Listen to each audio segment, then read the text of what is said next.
Now that's a topic I really like to hit home over and over again because, you know, as hunters, it's pretty interesting. We just don't change much. It's kind of like what you've always done, you always get, and the results you've always had, you always get. And I think if people are, it's not that they're on a roll, I think that some people are always honing their skills and changing and adapting, and then there's other people that have not. And I'll give you an example. Where I was from in the UP, Michigan, where I lived for 14 years, and I still hope to go back there this week and hunt. I have hardly missed a season up there in the UP since the late 80s.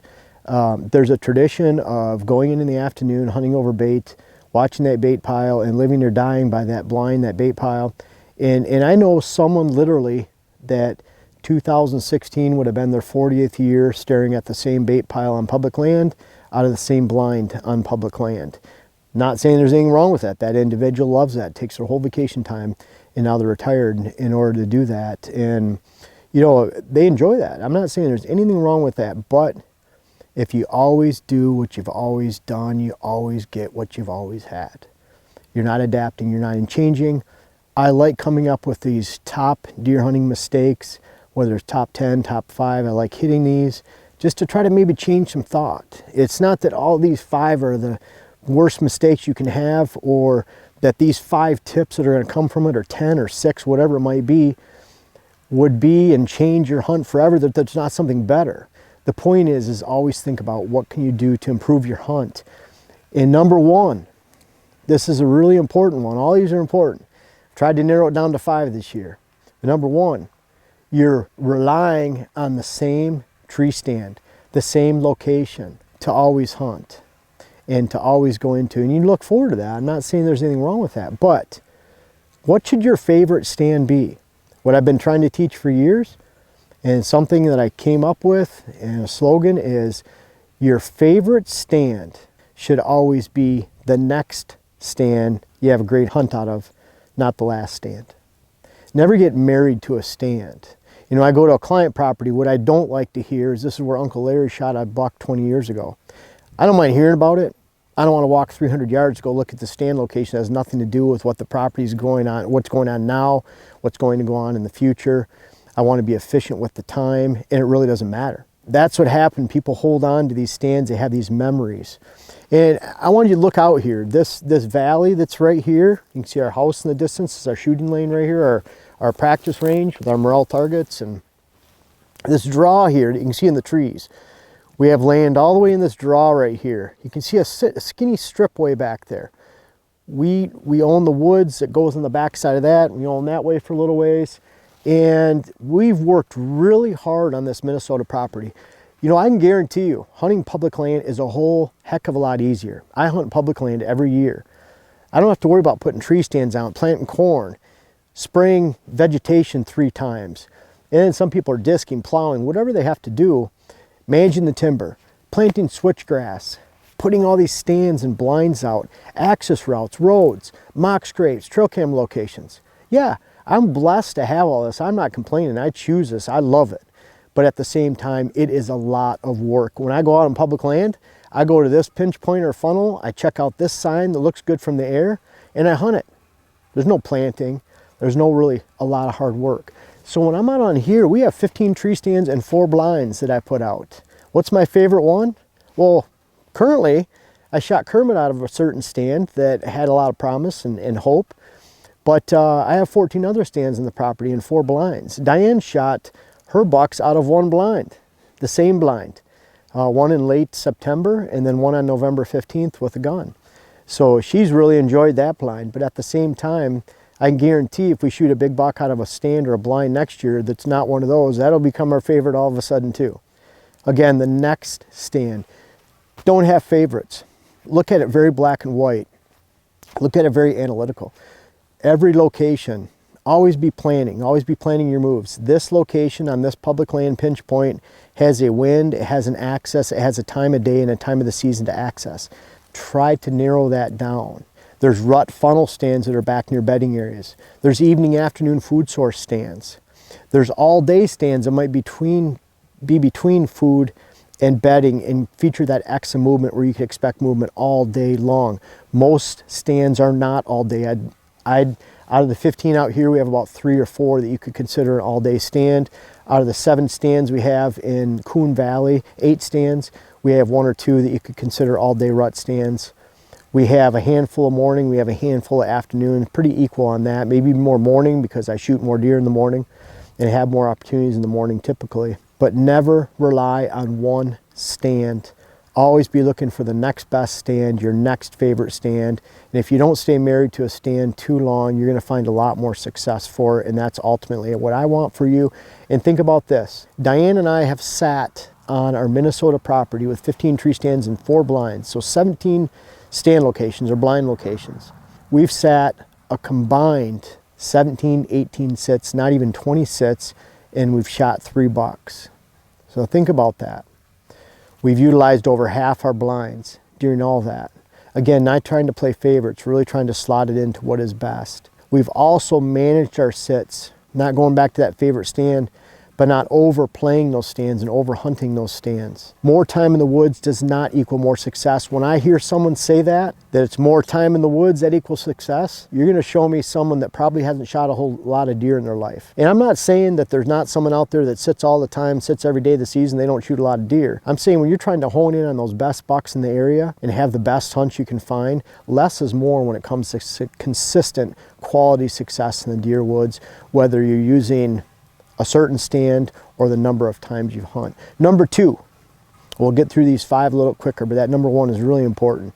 Variety when it comes to stand locations, and really skipping around is going to be your best bet. No different than a fighter, just taking their jabs, getting their jabs in, getting their punches in while not getting knocked out. Meaning knocked out, meaning that you've overused your stands, you've ruined the area, ruined the land, and you've ruined your opportunity.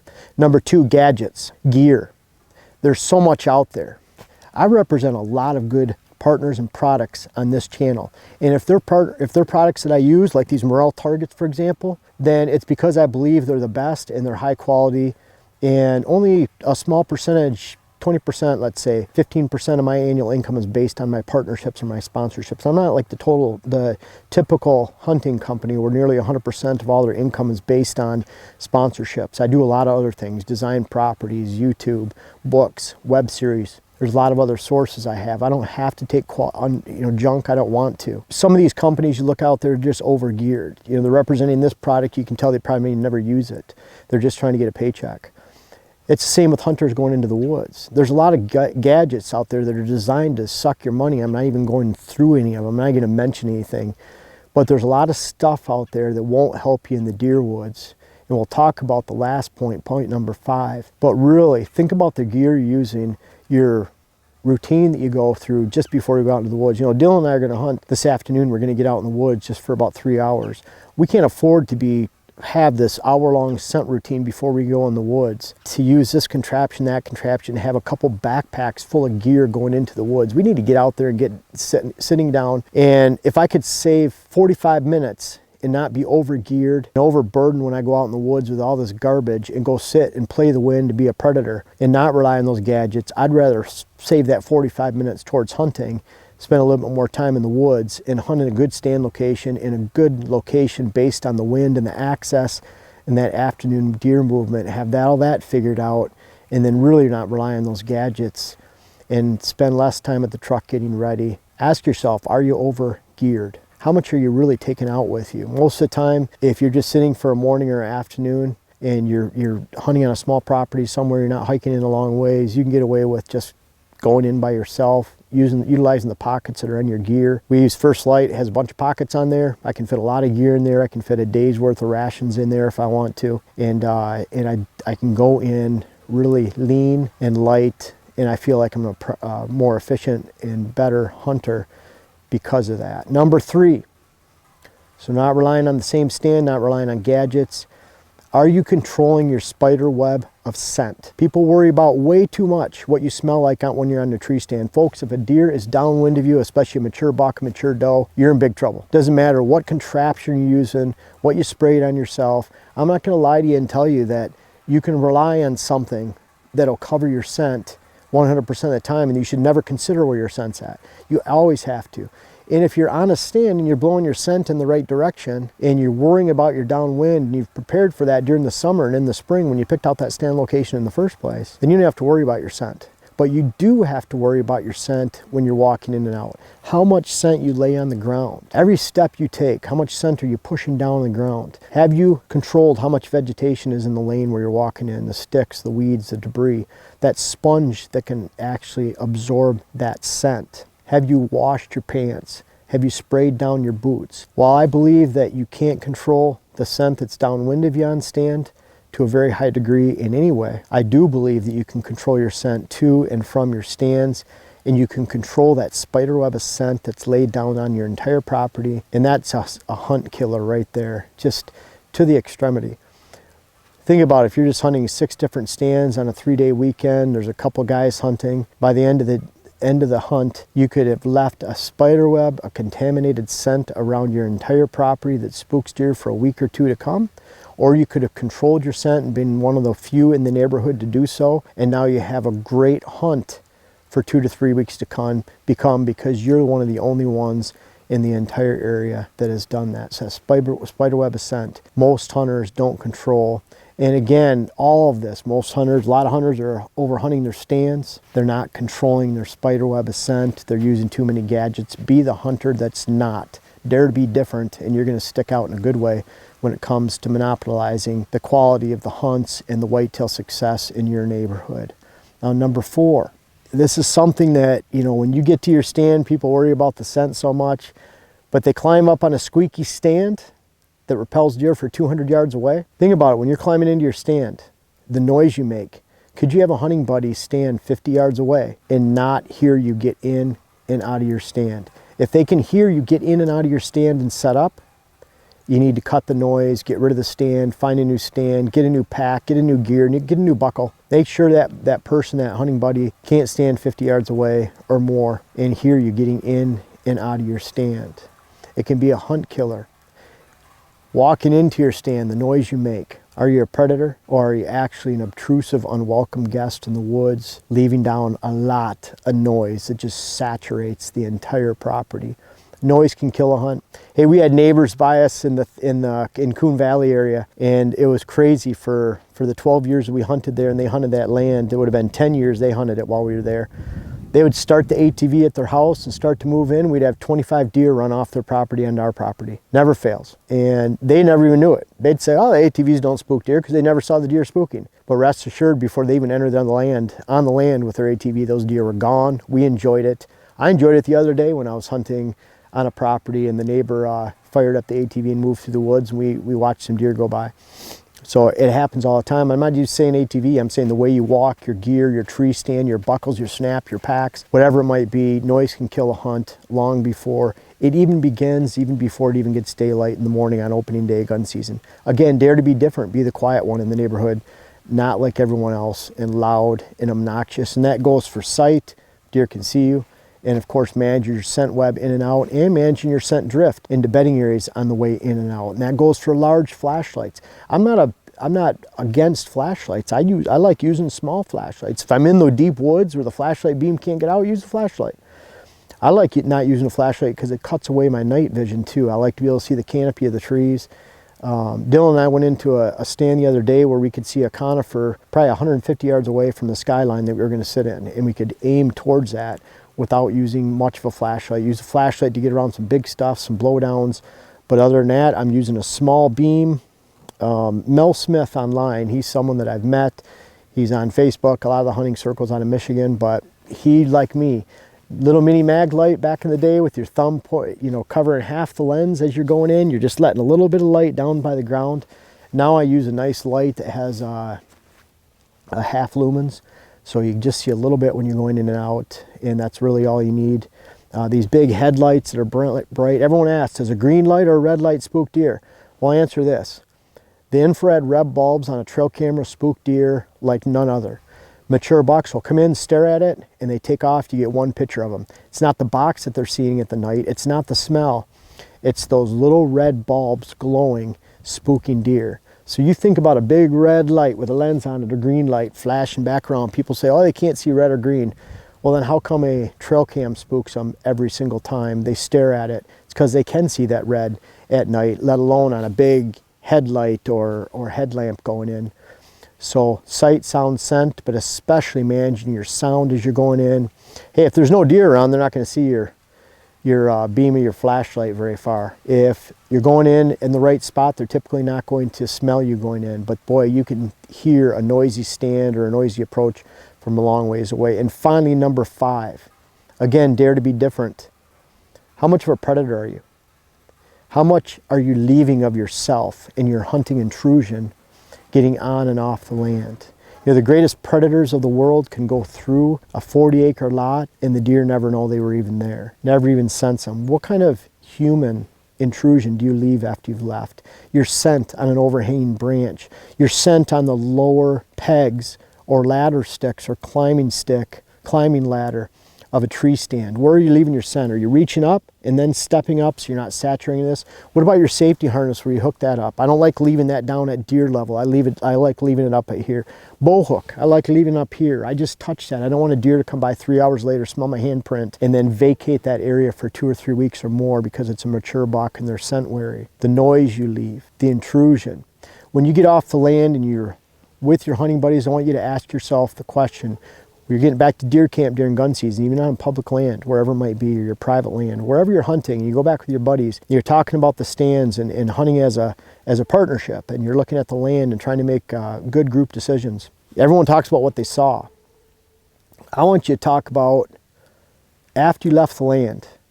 Do you feel that this stand you just sat in is a good stand to sit in tomorrow because you didn't intrude, you didn't spook, you didn't make any noise that would spook deer? Or do you think, man, that was pretty invasive getting in. You know, maybe we should let that rest for a while because I really think that I wasn't a predator going in and out. The deer knew I got in and out. If you think that you've left a lot of intrusion and noise, you're being honest with yourself. I love trail cameras for that. Trail cameras don't let us lie about how good we are as a hunter, because if we're walking in and we're spooking deer, the trail cameras are going to let us know just how bad our intrusions are when we enter the woods and if we've been a predator or not. Those are those top 5. Are you being a predator? Are you controlling your noise, your spiderweb scent? Are you using too many gadgets? Are you over hunting your stands, hunting too much in your favorite stand, having only one favorite stand? You know, think about that again. I'll repeat that. Your favorite stand should be the next stand you shoot a big buck out of, not your last. Those are those top 5 deer hunting mistakes. You can turn those around to be a huge positive, and you can be the different hunter in the entire neighborhood, because most people are making those mistakes. At least a collection of 2 or 3 or 4 or 5 out of 5 in those areas. And I'll leave you with a final bonus, number 6. This is something I've learned from the hunting public even, in all the public land that they go move around, and I've been able to share a couple camps with them and talk with them a lot on the phone, go to dinner, have some good times with them, and all remarkable people, the hunting public. You guys go check them out. But one thing that they've taught me is moving. And when you're on public land, never get married to a spot, just like never get married to a stand. They might go to 3 or 4 spots in a single day, and if there's not sign, they keep moving. The second day, if there's not sign, they keep moving. They're going to find a good spot with good sign and then hone in and then really look at and be realistic. Are the deer still here? And if they're not, are they moved into a location I can still hunt?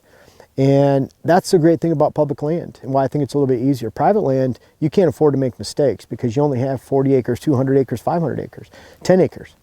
500 acres seems a lot, but when you have 5 guys going on an ATV and spooking all the deer, you'll find out pretty quick. 500 acres is not enough to encompass your mistakes, and you can vacate a land of 500 acres of any deer by lacking those predatory skills when you hunt. But on public land, if you go mess this area up, you just go find this area. It requires more walking, sometimes more scouting and pre-planting on aerial photos. If you're not finding deer, move. People complain all the time, I wish I saw those deer. I wish I saw that many deer. I haven't seen a buck in years. I'll tell you what, on UP of public land, there's hardly an opening day in the last 30 years I haven't seen a buck. Think about that. On public land, Michigan. I'm not saying I've seen these big bucks. I just seen, you know, to go out and see a big buck. And this is going back to when I was in my late teens and 20s, just not knowing much. And now not even having a teacher for hunting. My brother and I learned hunting on our own just from magazines and people at church and at the archery store. That's kind of how we learned. If you're not finding deer, go find them. There's probably a good spot within an hour of anybody's house in most of the country. Someone brought up Texas, there's not a lot of public land. Well, that's a different exception. You know, they have these huge leases and land holdings, and that's a little bit different. But in most big deer states, there's somewhere you can go find deer if you're not finding them right now. Like the public land guys, if you're not finding deer, just move and go find them. They're probably not that far away from where you're at currently in that location. And those are those top mistakes that people make. The beauty of all of that, mistake, it sounds negative, mistake has a negative connotation to it, but you can turn those all into a positive. Because if you do the opposite of those mistakes, if you manage your scent, manage your sound, you don't rely on gadgets, you really control how much you're being a predator on the land, you're controlling that spiderweb of scent, you're not over hunting stands, and you're going and finding the deer. Private land is tough, like I said, lots of work. We've had a whole lot of work this year in Minnesota that a lot of people wouldn't have the time to do or even want to do or have the energy to do. We did it, we've been rewarded, that's what we like to do. But I'm looking forward to getting out some public land this year too, because it's almost less stress to me. I just go out and hunt, find a funnel, enjoy out on public land, and I don't have to manage those sits as well and all our hard work.